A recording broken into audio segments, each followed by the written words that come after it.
파리 생제르맹이 어린 선수들로 유럽 대항전에서 우승을 노립니다. PSG가 8강에 진출했습니다.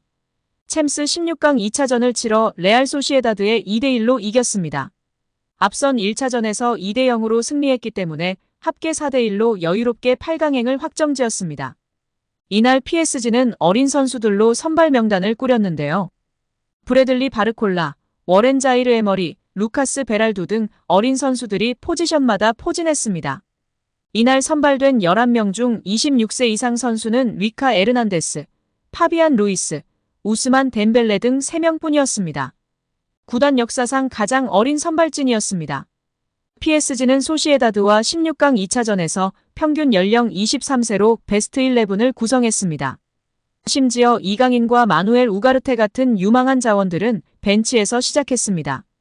이번 경기가 스페인 원정으로 안심할 수 없는 일전이었음을 감안하면 PSG에 그만큼 유망한 자원들이 많다는 뜻으로 해석할 수 있습니다. PSG는 2010년대 카타르 자본의 힘으로 이름값 있는 선수들을 영입하던 기존 전략을 수정해 2020년대에는 유망한 자원을 수집하기 시작했습니다. 특히 이번 시즌을 앞두고 이강인, 우가르테, 바르콜라, 아르나우 테나스, 곤살로 하무스 등을 영입하며 현지 매체로부터 본격적인 새 시대를 열었다는 평가를 받기도 했습니다. 유스팀에서 자이르 에머리까지 월반하며 PSG가 장기적으로 유망한 자원들을 배출할 수 있는 물꼬도 텄습니다. 이번 경기는 PSG가 새 시대로 순항 중이라는 하나의 상징과 같습니다. 루이스 엘리케 감독은 경기 후 기자회견에서 우리에겐 야망이 있다. 조별리그에서도 PSG는 가장 강했다. 소시에다드와 어려운 경기를 펼쳤지만 우리는 증명해냈다고 자평했습니다.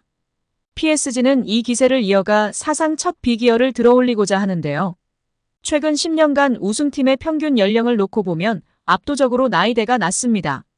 가장 고령이었던 2021년도 시즌 레알 마드리드 28세와는 거의 4살 차이고 가장 어렸던 2018년도 시즌 리버풀 26세와도 2살 가까이 격차가 있습니다.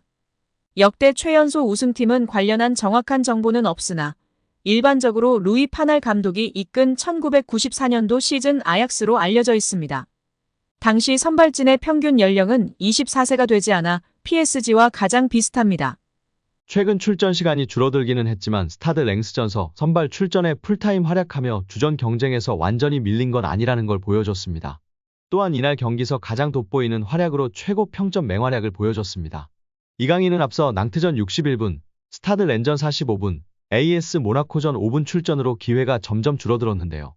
소시에다드전에서도 선발 제외되며 주전 경쟁에 적신호가 켜진 듯 했으나 후반 시작과 함께 교체 출전에 환상적인 패스로 음바페의 골을 도왔습니다.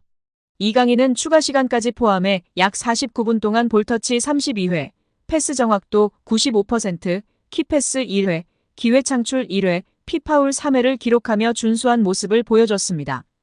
축구 통계 매체 풋몹은 평점 7.3, 소파스코어는 평점 7.1, 후스코어드는 평점 6.9로 좋은 평가를 내렸습니다. 이어 축구 매체 골닷컴은 평점 7과 함께 우측면에서 활기가 넘쳤다. 아마 우측면 선발로 기용했어야 했다고 극찬했습니다. 파리 팬들 역시 이강인의 활약을 주목하기도 했는데요.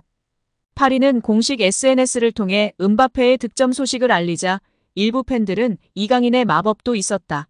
이강인으로부터 시작된 골이다 등의 반응을 보였습니다. 또한 이강인은 네이마르의 뒤를 잇게 됐습니다.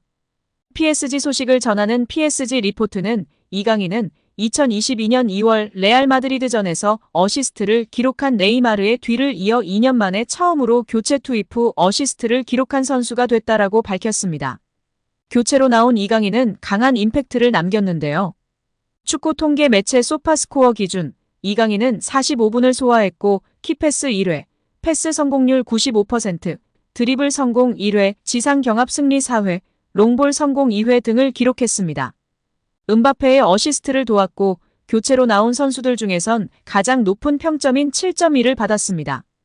또한 자신과 교체된 바르콜라의 6.5점보다도 높은 평점을 기록했습니다.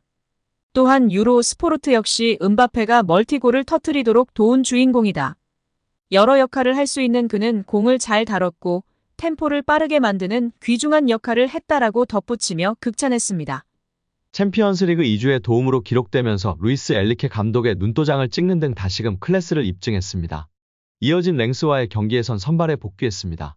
풀타임을 활약하는 동안 날카로운 패스를 공급하며 팀 공격의 보탬이 됐습니다. 프랑스 현지 110만 구독자의 대형 축구 유튜버는 이강인의 맹활약에 극찬을 쏟아냈습니다. 그는 이강인의 투입은 마스터 클래스였어. 우리가 원래 알던 이강인의 실력을 한동안 보지 못했는데 오늘은 마스터 클래스 그 자체였어. 바르콜라 대신 돌아온 이강인은 미쳤어. 음바페한테 한 어시스트도 미쳤어. 음바페 두 번째 골로 이어진 이강인의 원터치 패스는 장난 아니었어. 이강인의 교체는 만점이야. 들어오자마자 어시스트 하나 하고 압박도 열심히 해줬고 상대 선수 제치고 패스도 잘 뿌려줬고 탈압박도 잘했어. 우리가 이강인한테 원하게 바로 이런 거야.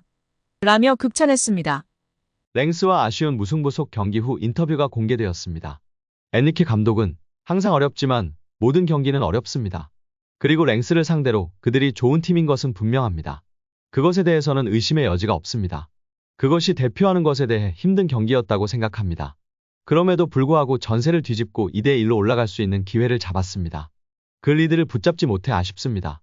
그 다음에 2대2로 기회가 있었는데 저희가 승부를 못 이겼습니다. 리그가 굉장히 중요하다고 생각하기 때문에 아쉽습니다. 우리의 목표는 가능한 한 빨리 이기는 것이며 점수를 떨어뜨릴 생각은 없다고 발언했습니다. 이어 이강인 선수의 인터뷰도 있었는데요. 이강인 선수는 경기 전에 우리는 힘든 경기가 될 것이라는 것을 알고 있었습니다. 저희는 승점 3점을 모두 가져갈 준비를 했지만 관리를 하지 못했고 다른 해결책은 없는 것 같습니다. 우리는 다음 리그 경기에서 승점 3점을 가져가기 위해 계속 노력해야 합니다. 선수단 로테이션? 모든 선수들은 주말과 매 경기 최선을 다해 경기에 임하기 위해 매일 발전하려고 노력합니다. 저는 그것이 매우 중요하다고 생각합니다. 이 팀은 경쟁이 심하고 모든 선수들이 매일 발전하고 최선을 다해 경기에 임하려고 노력한다고 생각한다며 인터뷰를 마쳤습니다. 파리 생제르맹이 이강인 영입을 위해 수년간 고심한 것으로 전해지며 화제입니다. 프랑스 매체 르텐스포르트는 PSG 캄포스 단장의 선수 영입 방식에 대해 언급했습니다.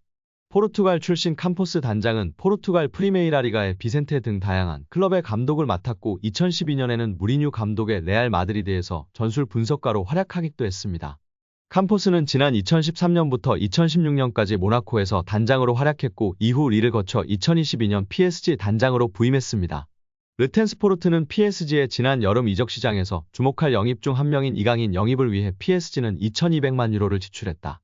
스페인 프리메라리가의 발렌시아와 마요르카에서 활약했던 이강인은 PSG의 기대에 완벽하게 부합했다며 PSG의 캄포스 단장은 릴의 단장을 맡았을 때 이미 발렌시아에서 활약하고 있던 이강인을 알고 있었다고 전했습니다.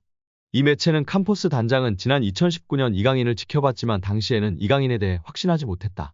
이후 4년 후 이강인은 PSG로 이적했다며 이강인 영입을 위해 고심을 거듭했던 캄포스 단장에 대해 언급했습니다.